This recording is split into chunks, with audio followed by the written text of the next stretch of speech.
Shalom y bienvenidos a Vía Haftaj Israel, una frase hebrea que significa amarás a Israel. Esperamos que se queden con nosotros, ya que nuestro maestro, el Dr. Baruch, nos compartirá una enseñanza expositiva de la Biblia. El Dr. Baruch es profesor titular del Instituto Zera Abraham, con sede en Israel. Aunque todos los cursos en el instituto se imparten en hebreo, el Dr. Baruch se complace en compartir esta enseñanza en inglés con doblaje al español. Para más información, visítenos en amarasaisrael.org o descargue nuestra aplicación móvil Mi Estudio Bíblico. Aquí está Baruch y la lección de hoy. Nosotros tenemos una esperanza bendita. Se trata de una promesa de Dios que consiste en que Él se llevará a los creyentes de este mundo antes del derramamiento de la ira de Dios. Podemos tener absoluta seguridad de que no vamos a experimentar nada de la ira de Dios. La relación de nuevo pacto que tenemos con el Dios viviente, por medio de su Hijo unigénito, nos brinda esa garantía por la eternidad. Por tanto, no debemos tenerle miedo a la ira de Dios. Y cuando nosotros, Dios no lo permita, nos alejamos de su voluntad, Dios nos disciplinará, como un padre amoroso y piadoso disciplina a sus hijos.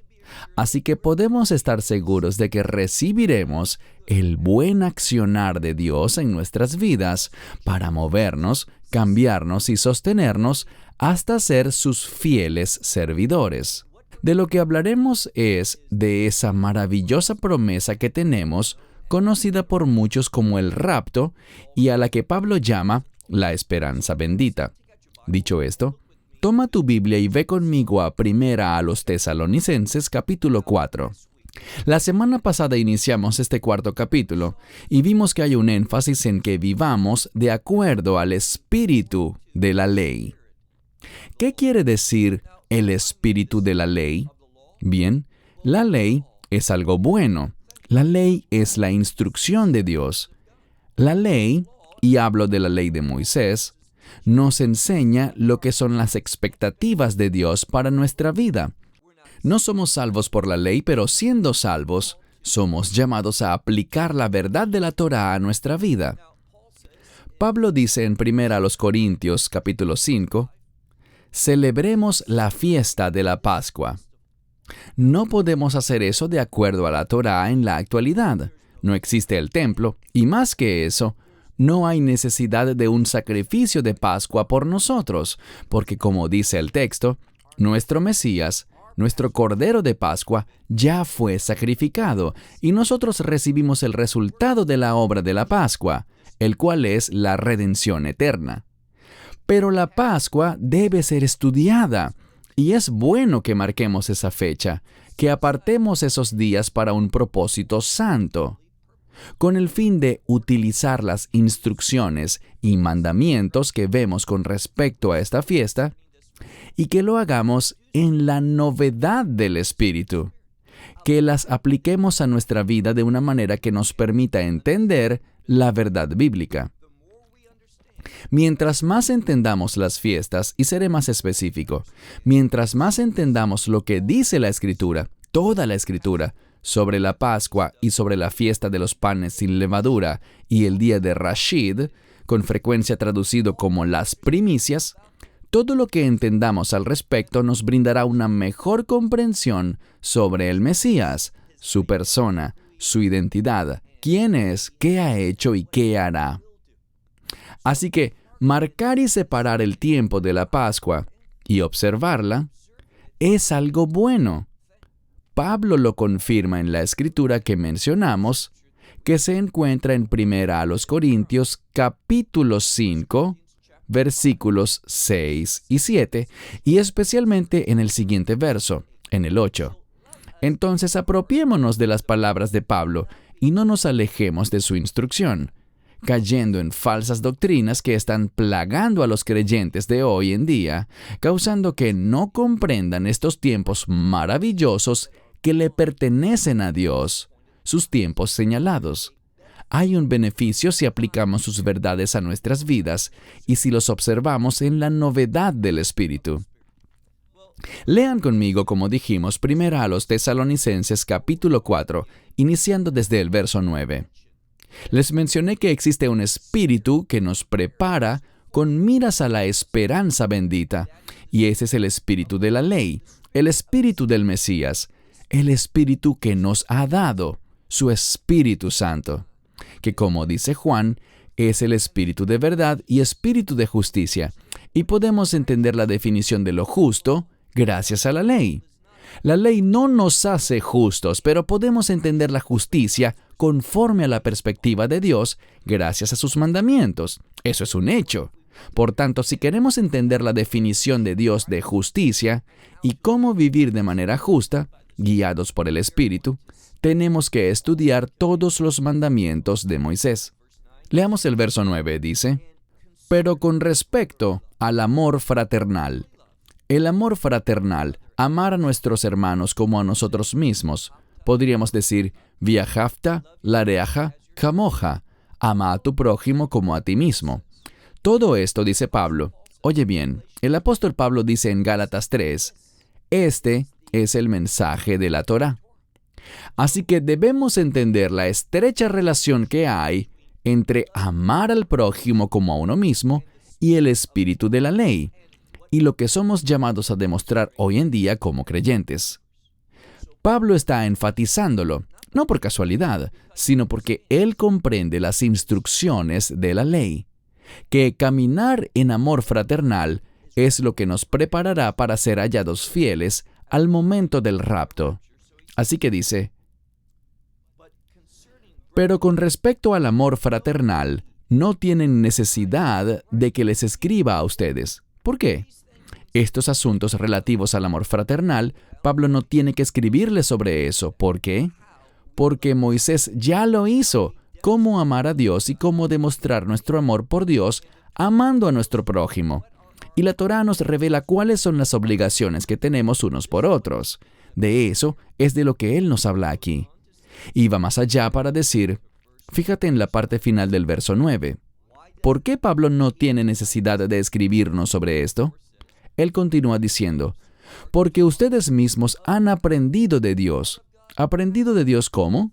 Por medio de la palabra de Dios, por la ley de Dios. Porque ustedes mismos han aprendido de Dios. ¿Y qué nos enseñó y nos reveló Dios? Fíjense lo que dice. Que se amen unos a otros. Él lo ha dicho de muchas formas en este cuarto capítulo, y 2 veces en el verso 9. Amor fraternal y luego el llamado de amarnos unos a otros. ¿Cuál es la base de amarnos unos a otros? La Torá. Ese es el mensaje de la Torá. Verso 10. Porque así cumplen ustedes esto mismo, con todos los hermanos, con todos aquellos que están en Macedonia. Esta congregación en Tesalónica tenía una reputación.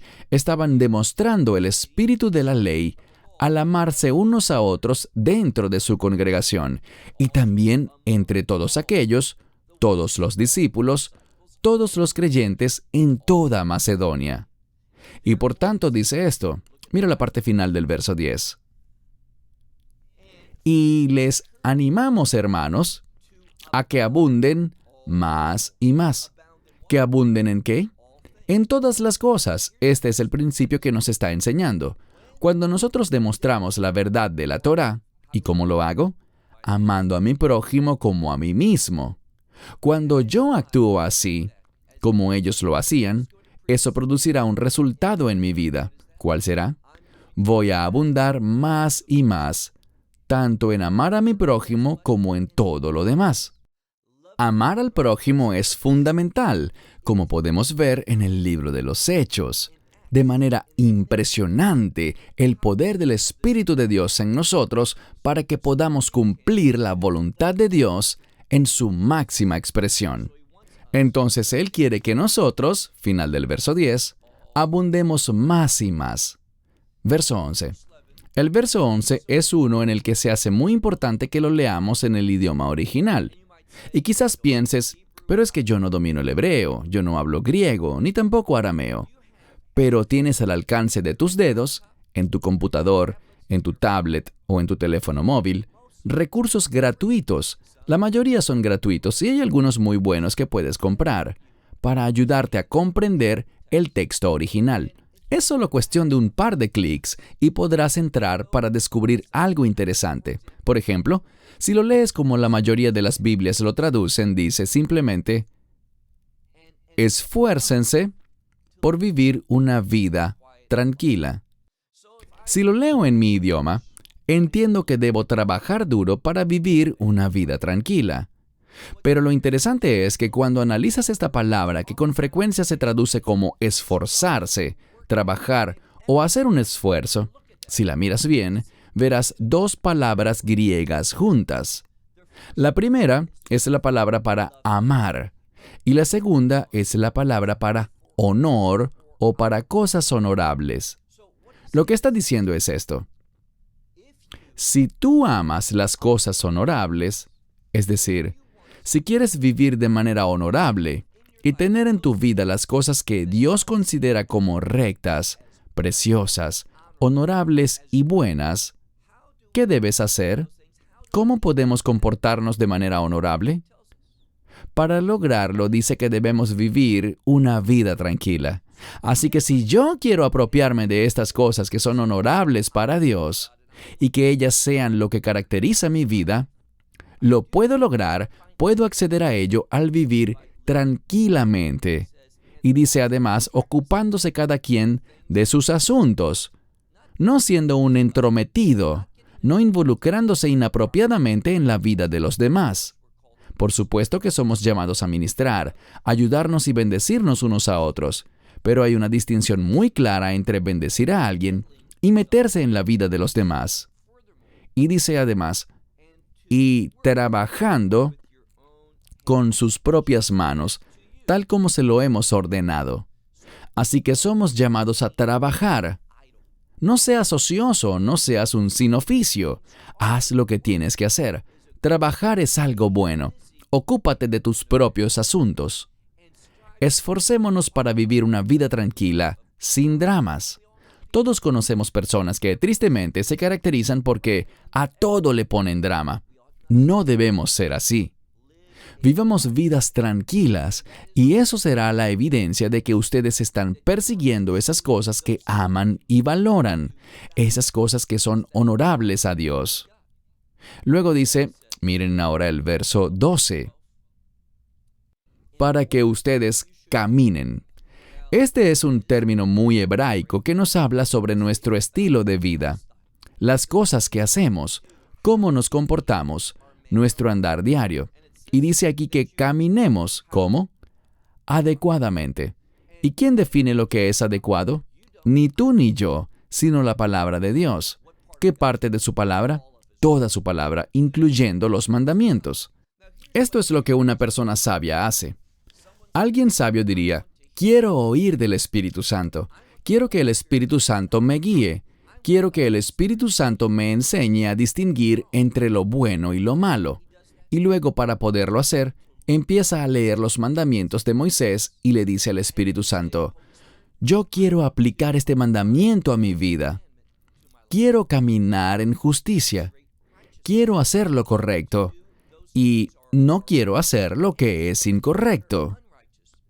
Y cuando identificamos lo bueno y lo malo por medio de los mandamientos de Dios, con este conocimiento, podemos orar efectivamente. Pero esto es lo que sucede. Existe un gran pasaje de Filipenses que habla de todo lo bueno, lo puro, virtuoso, santo, íntegro, todo eso. Pero les diré ahora lo que una persona inmadura espiritualmente hace. Él se sienta cómodamente, se frota el mentón y empieza a pensar, ¿qué es lo bueno, virtuoso y puro? ¿Qué son esas cosas? Eso es un error. No te apoyes en tu propio entendimiento. El lugar para conocer qué es bueno y qué es malo es la palabra, por los mandamientos de Dios y en otros pasajes. No te apoyes en tu propio entendimiento para definir lo justo y lo injusto. Todo debe ser guiado por el Espíritu Santo a través de su palabra, estudiando su palabra, leyéndola y descubriendo lo que según la opinión de Dios es lo correcto. Entonces dice, para que vivan adecuadamente para con los de afuera, es decir, afuera de la congregación, afuera de la fe. Y cuando hacemos eso, cuando tenemos esta clase de testimonio, noten el beneficio. Dice, y no tendrán necesidad de nada. Cuando vivimos esa vida tranquila, sencilla, enfocada en las cosas honorables y justas, cuando tenemos un estilo de vida, un modo de vivir que agrada a Dios y que está alineado con su palabra, eso nos posicionará en el lugar correcto para recibir la provisión de Dios.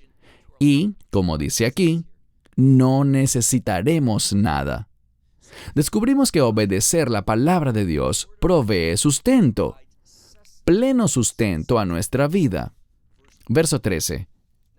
En el verso 13 empezamos a notar un cambio. Todo lo que ha dicho hasta ahora, lo que estudiamos la semana pasada y lo que hemos estudiado hasta este punto, nos está diciendo, aquí hay sabiduría, aquí hay instrucción, para estar listos para este gran evento. Hagamos una pausa. Recuerdo que hace unos 8 años atrás estaba en Orlando, Florida, dictando una conferencia organizada por la Alianza Judío-Mesiánica en su capítulo sur-oriental. Y uno de los conferencistas dirigía una sesión en un taller grupal pequeño y el tema que dirigía tenía por título ¿Por qué no existe el rapto? Y me topo con mucha frecuencia con personas que afirman que no existe tal cosa como el rapto. Ese es un invento de la iglesia. No es algo que encontremos en la Biblia. Y no entiendo cómo haya gente que pueda emitir semejante declaración. Lo podemos ver descrito, por ejemplo, en 1 Corintios 15, ese gran pasaje que trata sobre la resurrección. Y en un sentido, el rapto es un tipo de resurrección. Lo veremos sin lugar a dudas en un momento. Pero el pasaje que estudiaremos ahora mismo, la parte final del capítulo 4, el rapto, la esperanza bendita, está claramente definido. Aquí se nos enseña al respecto.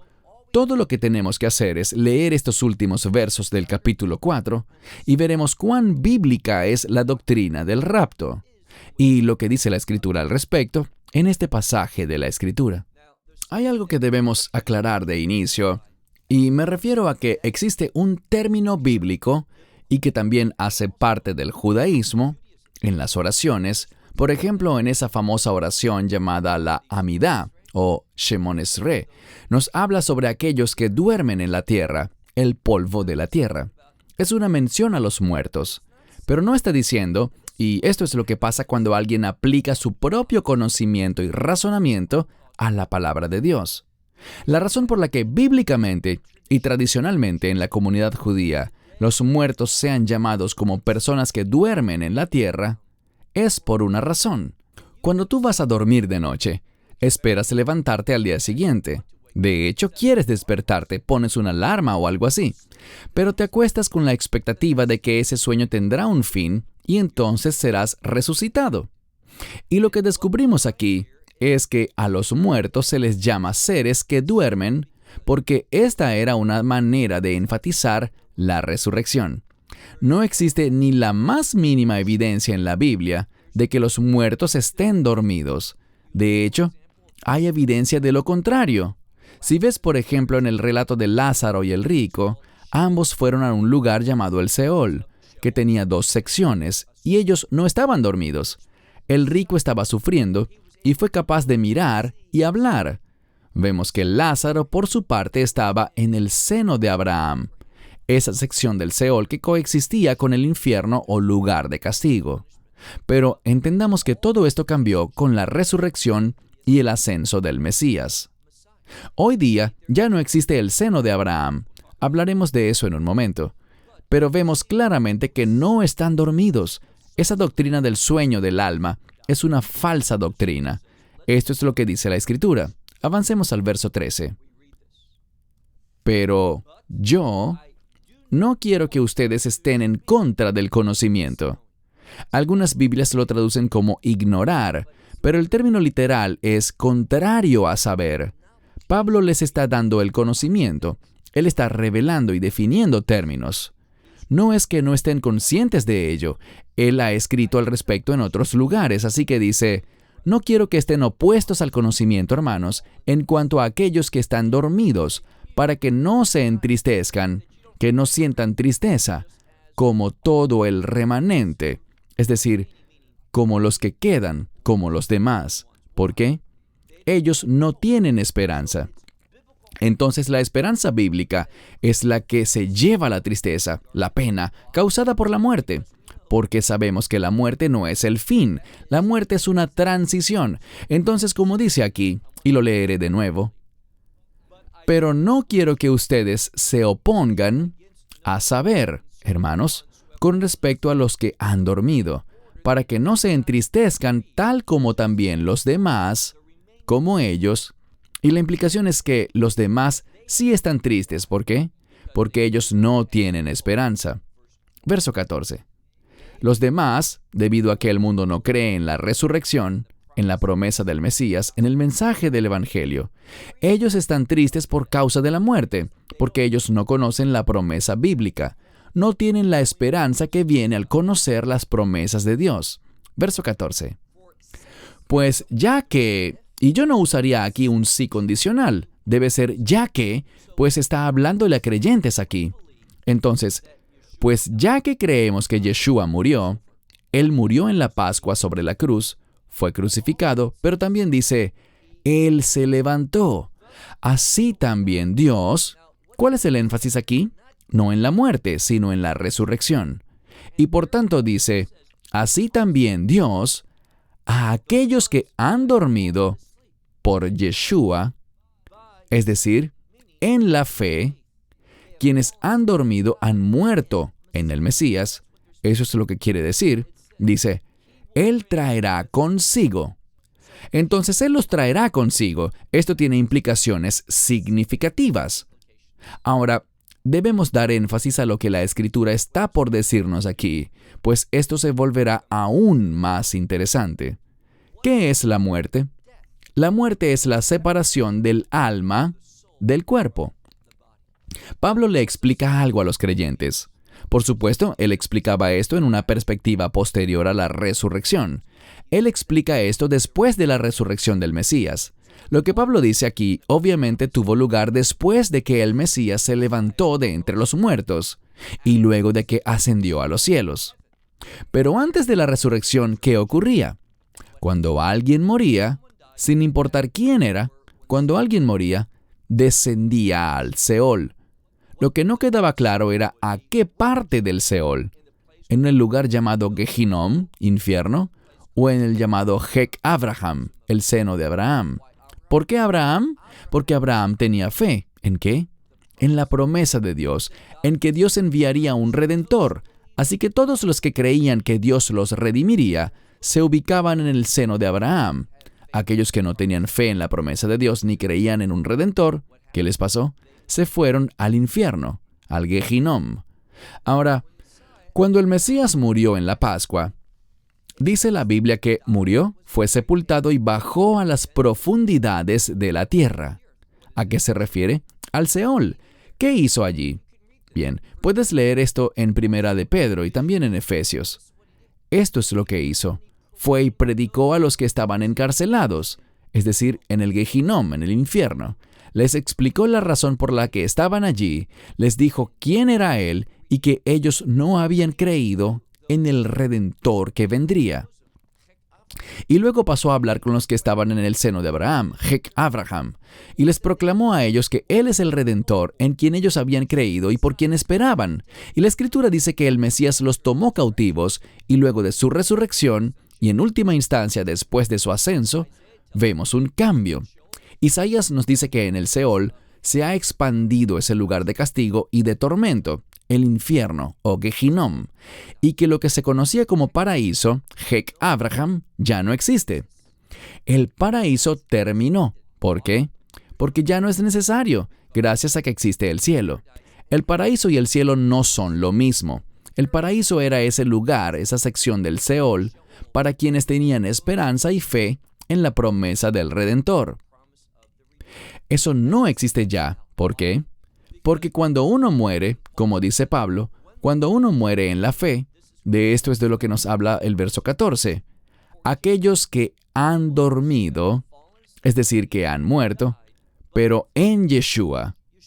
Los que han muerto en la fe, ¿qué les pasa? Dice aquí, Él los traerá consigo. ¿Dónde están ellos?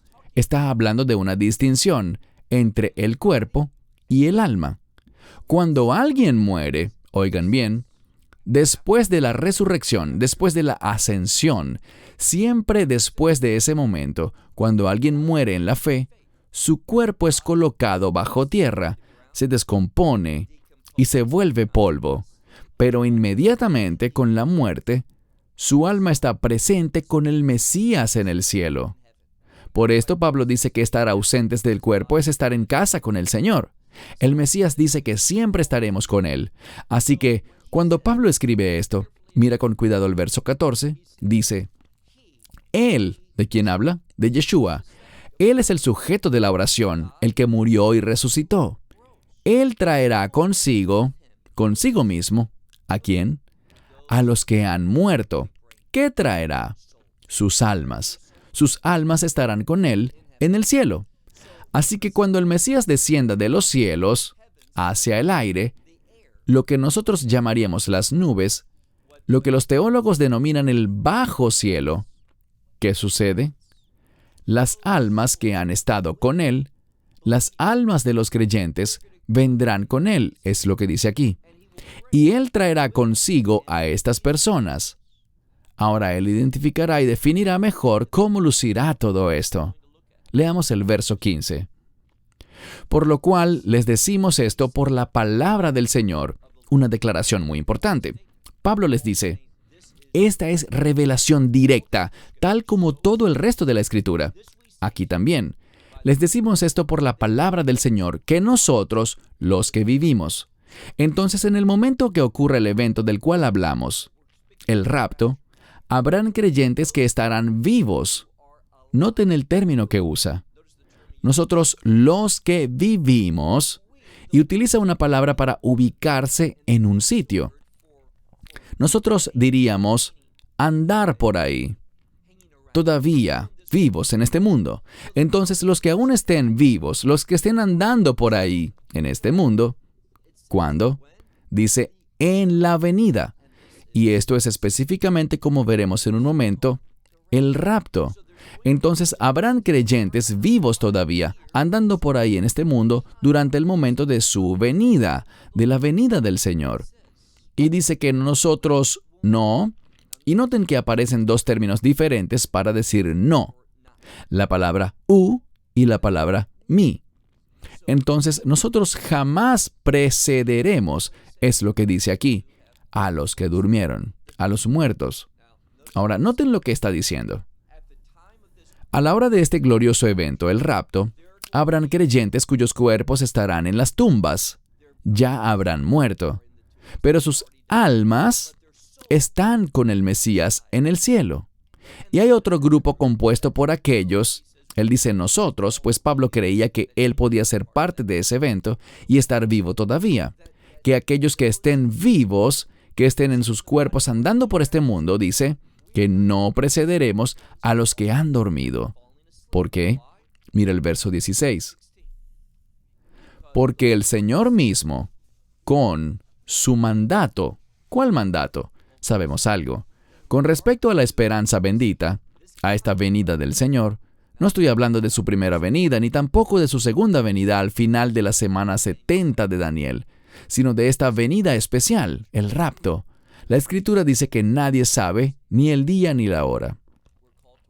Somos llamados a velar, pero no sabemos el día ni la hora. Dios Padre dará el mandato de que ha llegado el momento ahora. Y luego dice, mira el verso 16, porque el Señor mismo, con su mandato, con el sonido del arcángel. ¿Cuál sonido? Mucha gente cree que es con la trompeta de Dios. ¿Y qué ocurrirá? Con la voz del arcángel o con el sonido de la trompeta. Cuando Dios dé la orden en su templo, dice que Él descenderá del cielo. ¿Y qué pasará? Lee con cuidado. Él descenderá del cielo y dice que los muertos en el Mesías se levantarán primero. ¿Qué se levantará primero? Sus cuerpos. Me explico. Mencioné que en 1 Corintios 15 se habla de que al momento de esto que Pablo llama un misterio, al momento del rapto, ¿qué ocurrirá? Aquellos creyentes, todos los creyentes, recibirán un cuerpo nuevo. Recuerden que Pablo dice en 1 Corintios 15 que hay cuerpos hechos para los peces y pertenecen al agua. Son cuerpos diseñados para ese entorno. Hay aves que tienen cuerpos hechos para volar en los cielos. Hay animales con cuerpos para la tierra y animales que se arrastran por ahí y tienen cuerpos para ello. Todo cuerpo que Dios ha creado es un cuerpo perfectamente diseñado para su entorno. También existen cuerpos celestiales y dice que estos cuerpos fueron diseñados para habitar en lugares celestiales. Pero también existen los cuerpos del reino, y esos son los que recibiremos. Por tanto, dice, miren la segunda parte del verso 16. Y los muertos en el Mesías resucitarán primero. Entonces nosotros, los que estemos vivos, los que todavía estemos andando por ahí, ubicados allí, literalmente es la palabra para estar acostado en un lugar. Son los términos para descansar y sobre. Kleimai y perri. Aquellos que estén acostados o situados allí, se reunirán con Él. ¿Y qué ocurrirá? Dice, y nosotros seremos arrebatados en las nubes. Esta palabra es la raíz para la palabra rapto. Es el término harpazo, ser arrebatados rápidamente de un lugar. Esto es lo que se nos dice. ¿Qué es el rapto? Muy sencillo, no es difícil de entender. Es un tiempo en el que el Mesías oirá ese mandato del Padre. Ha llegado el momento, se oirá la voz del arcángel.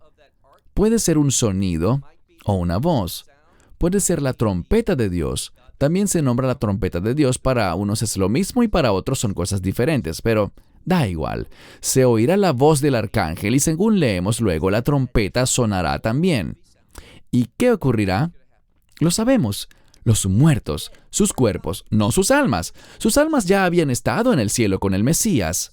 Pero sus cuerpos muertos se levantarán y serán cambiados para ser transformados en un cuerpo de reino. El Mesías traerá esas almas, aquellas de quienes ya murieron, traerá esas almas que han estado con Él, del cielo hacia las nubes. Y habrá una gran reunión. También en ese momento nosotros, los que todavía vivimos, como dice Pablo, nosotros que todavía andaremos por ahí, los que hayamos quedado, también seremos cambiados. Leamos el pasaje completo, verso 17. Entonces nosotros, los que vivimos, los que hayamos quedado, que todavía estamos aquí en este cuerpo y en este mundo, unidos con Él, todos nosotros, así dice, todos nosotros seremos arrebatados hacia las nubes. ¿Para qué? Noten algo. Si tu Biblia dice para encontrarse con el Señor, está mal, porque eso sería un verbo, pero este es un sustantivo aquí, para el encuentro.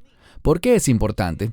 Porque encontrarse puede implicar algo casual. No hace mucho tiempo caminaba por Jerusalén y me encontré con alguien a quien conozco desde hace años. Y cuando digo me encontré, es porque me topé con este sujeto. Nos topamos por casualidad. El verbo para encontrarse puede implicar un encuentro casual, pero el sustantivo usado aquí no pudiese tomarse como un encuentro casual, sino como una reunión planificada. Por esto dice literalmente, para el encuentro con el Señor en el aire. Es decir, que ha sido diseñado, planificado, no fue por casualidad. Debemos prestar atención a la gramática. Para el encuentro con el Señor. ¿Dónde? En el aire. Este término aire significa las nubes. ¿Qué ocurrirá? El día de hoy, si un creyente muere, ¿a dónde va? El cuerpo de esta persona estará bajo tierra, se descompondrá, se volverá polvo, pero su alma está presente con el Mesías. Por esto dice, regresemos al verso 14. Por esto dice, Yeshua, Él traerá consigo a estos que ya han muerto. ¿Cómo? Sus almas. Sus almas, porque siempre estaremos, cuando alguien muere en la fe, siempre estará con el Señor. Eso es lo que dice la Escritura, y lo veremos en un momento. Sus almas estarán con Él. Él las traerá, mientras sus cadáveres serán transformados en un cuerpo glorioso de reino, para su encuentro, y nosotros los que vivamos seremos arrebatados, tal como esos cadáveres, y transformados también. Todos seremos transformados para tener ese cuerpo nuevo de reino. Y nos encontraremos todos, unos con otros, todos los creyentes de todos los tiempos, seremos transformados en el aire con el Señor. Es lo que dice. Pasemos a nuestro último verso, el 18. Y así siempre, aquí está el énfasis, y así siempre con el Señor nosotros estaremos. Por tanto, dice, anímense unos a otros. ¿Con qué? Con la esperanza bendita, el rapto. Este es un mandato. Entonces mi amigo en aquella conferencia en Orlando, quien dictó un taller titulado ¿Por qué no existe el rapto?, está equivocado. Está enseñando falsas doctrinas, no está cumpliendo este mandato y está en rebeldía al no animar a otros con esta esperanza bendita, con esta promesa del rapto. Y dice, una vez más, leamos el versículo 18. Y así, es decir, como resultado de esto, por lo que les he venido enseñando, dice, siempre con el Señor estaremos. Por tanto, somos llamados a animar. Literalmente dice, por tanto, ustedes son llamados a animarse unos a otros con estas palabras. Todo el que no crea en el rapto, y por cierto, la palabra arpazo significa arrebatar, no significa ser guardado en un lugar, significa ser removido. Y por esta razón, esta enseñanza de que el rapto ocurrirá al final de la semana 70 de Daniel es una falsa doctrina. ¿Qué ánimo habría en tener que quedarse aquí para todos esos acontecimientos? Dios no tiene planteado guardarnos estando aquí.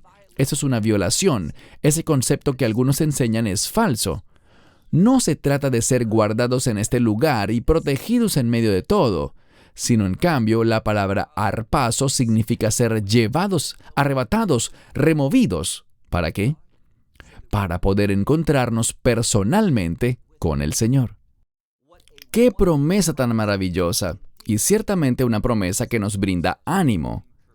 Si alguien te dice, el rapto no es bíblico, no está en la Escritura, puedes estar seguro de que sí está. Vemos que se menciona en varios lugares de la Escritura. En Mateo 24 y sus paralelos en Marcos y Lucas. Vemos una referencia citada por muchos en el libro de Isaías. Lo vemos, obviamente, en el libro de Apocalipsis, capítulo 7. Y también una referencia en el capítulo 14. Y, por supuesto, lo vemos en 1 Corintios 15 y en 1 Tesalonicenses 4, como lo estudiamos hoy. ¡Qué promesa tan maravillosa nos hace Dios! Y esa promesa solo está disponible para los redimidos. Esta semana celebramos el inicio de la fiesta de los panes sin levadura. Y solo se podía guardar esa fiesta bíblicamente en los días del templo, tras la observación de la Pascua. Primero viene la Pascua, el sacrificio del Cordero, y debido al sacrificio del Mesías tenemos redención. Y solo aquellos que han sido redimidos por la sangre del Cordero, el Mesías Yeshua, solo nosotros tenemos esa esperanza, esa maravillosa esperanza bendita de que nosotros seremos removidos de este mundo antes de la ira de Dios, y tendremos un cuerpo nuevo de reino por la eternidad. ¡Qué hermosa esperanza bendita tenemos! Así que no te opongas al conocimiento de estas cosas, no ignores lo que dicen las Escrituras, no permitas que falsas doctrinas te influencien. Lee las Escrituras, presta atención a lo que se ha dicho, y Él, por medio del don del Espíritu Santo, te enseñará y te guiará a toda verdad. Hasta la próxima semana. Shalom, desde Israel. Shalom from Israel. Esperamos que te hayas edificado con el mensaje de hoy y lo compartas con otros. Te invitamos a seguir nuestros estudios cada semana por este canal y por el portal de YouTube de Amarás a Israel. También puedes descargar nuestra aplicación móvil gratuita Mi Estudio Bíblico. Finalmente, para obtener más información sobre nosotros, visita nuestra web amarasaisrael.org, donde encontrarás otras conferencias de Baruch en audio, video y texto. Hasta el próximo programa. Que el Señor te bendiga en Yeshua HaMashiach, Jesús el Mesías, mientras caminas con Él. Shalom desde Israel.